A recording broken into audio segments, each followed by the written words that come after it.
can't remember why I was up here, but I was in one of the rooms, and I found an envelope of Senator John Kennedy campaigning in Louisville, and opened it up and looked at it, and I thought, I wonder if I can scan this. This is pretty interesting. And now I'm, putting out 4 books, so.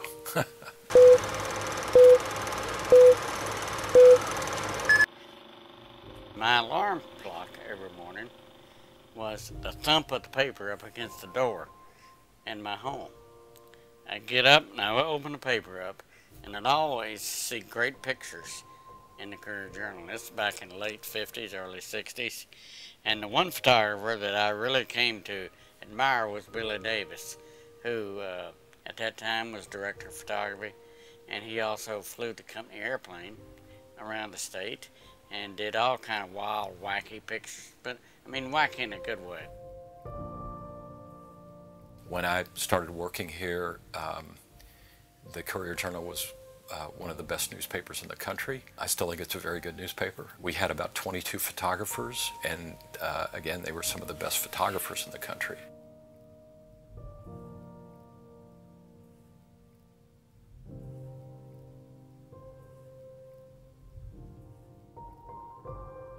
When I finally got on staff, I truly thought it was a mistake, that they had finally reached the bottom of the barrel. It felt like a true gift, and it has felt like a gift to be here for 20 years.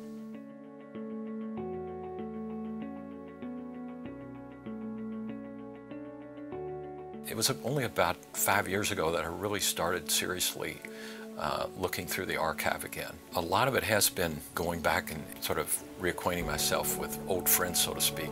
But there's also been such a great discovery, just stumbling on things.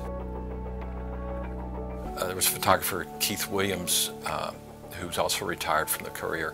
Keith probably shot more photos of Muhammad Ali during his career than any of us did. The very first photo that we have of Muhammad was at age 12, and he's got his dukes up with his boxing shorts, and it was taken in the studio at the newspaper. It's just really neat to see him so young, and that the fact that we had such a lengthy relationship with him from age 12 to the day that we covered his funeral.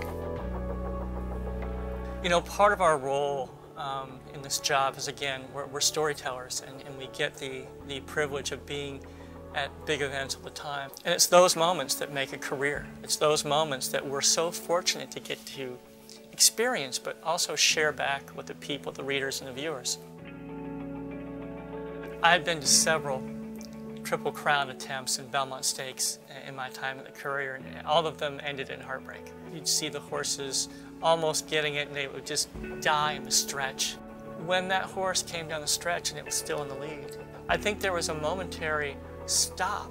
Everybody stopped and looked at each other and said, "My God, he did it."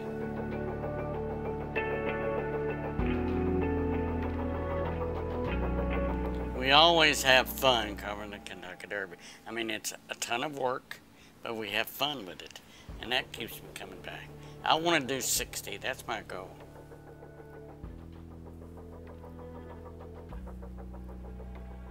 We cover a lot of big events every year, probably the Kentucky Derby being the largest.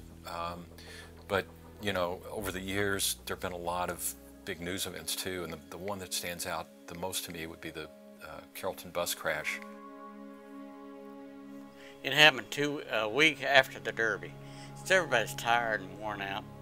And I get a call from Larry Spitzer, who was the assignment editor at that time, about 1 in the morning, and says, "I need you to go to Carrollton because of a bus crash." I drove to Carrollton 80 miles an hour and got up there and saw the horror of that accident.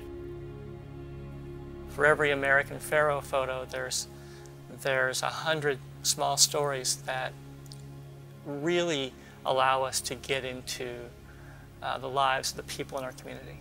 My favorite stories are the ones where I get a chance to know people, really get to know people, to sit with them, to talk with them, to eat with them, to cry with them.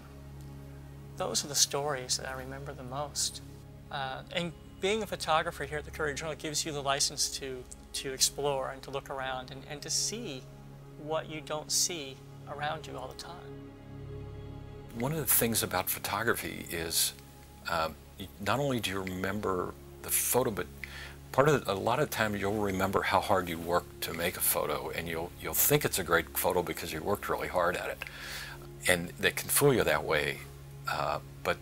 But I remember I hadn't been here very long, and I was working on a story on the father of bluegrass music, Bill Monroe, on his farm in Tennessee. Something told me to turn around and look, and when I did, there was an old Ford pickup truck sitting in the field with the hood up, and then Bill Monroe was next to that, and he had his arm around one of his horse's nose, and he was giving his horse a hug. And if I would have thought about it, I wouldn't have made the photograph. But it sort of broke all the things that I thought made a good photograph at the time. And it's one of the best photos I ever made. There was a photographer that worked here by the name of Stuart Bowman, and Stuart worked in the Lexington Bureau, and he spent a lot of his time just driving and looking for photos, and made some really incredible scenics that captured the life in the state of Kentucky. It's not the big event, it's the small event. It's the small event that you get to go in and meet people at a level. It's not the distance of a long lens. Those are my favorite stories. Those are the ones that I'll take with me forever. I remember Jill Conley, breast cancer survivor for a while, then eventually caught up with her. I get a chance to know Jill Conley and her husband Bart. That story meant as much to me as anything I've ever done here. It's the best job in the world, and I've been really blessed to be a part of a great institution like this. Hopefully I've made a difference. I hope so. This is a career that's not like many others, and I find it a privilege to do it, and I find it a privilege to share the stories of people who allow us into their lives. Well, the lasting legacies of the Courier Journal photo staff is all in these boxes. It's everything. It's small moments, it's big moments. You know, it's my life, it's Michael Clevenser's life, Pat McDonough's life. It's all here. It's the history of this region.